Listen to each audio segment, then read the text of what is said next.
Le Likoud maintenant est uni.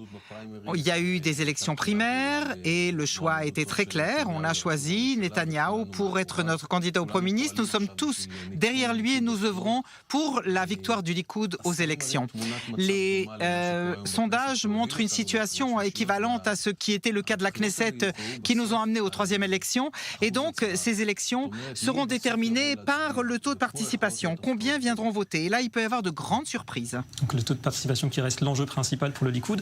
Vous pensez que cette primaire, malgré les résultats décevants pour vous, elle aura contribué à renforcer l'image de parti démocratique du Likoud?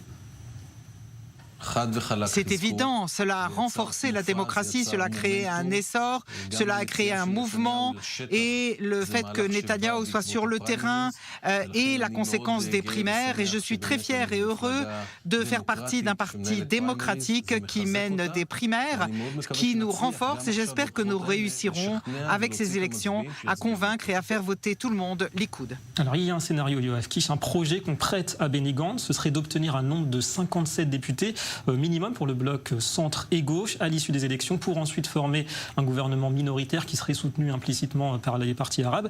Le temps donc d'écarter Binyamin Netanyahou du pouvoir et puis ensuite d'intégrer éventuellement le Likoud sans Netanyahou, gouvernement d'union. Est-ce que vous seriez prêt à participer, vous, à un tel gouvernement ?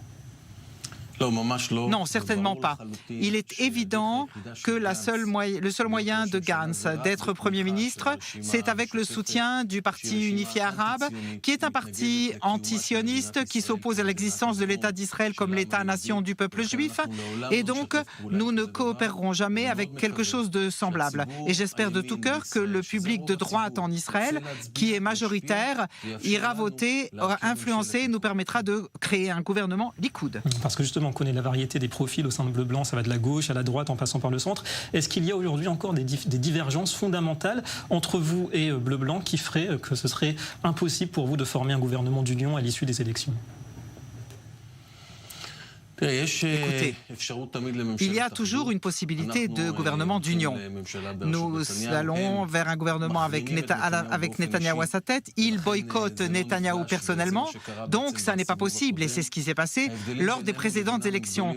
Les différences entre nous sont énormes et ne serait-ce que sur la question de la souveraineté et le plan Trump que Netanyahou veut faire avancer tout de suite après les élections et chez Bleu et Blanc, chez Benny Gantz, on a entendu dire qu'il demanderait le soutien international, les accords, bref, cela ne se passera pas comme cela. Et donc, les différences sont évidentes, non seulement entre Likoud et Netanyahou et Gantz avec les Arabes, mais si nous emportons les élections, il y aura souveraineté. Si c'est eux qui gagnent, eh bien la situation va se détériorer politiquement.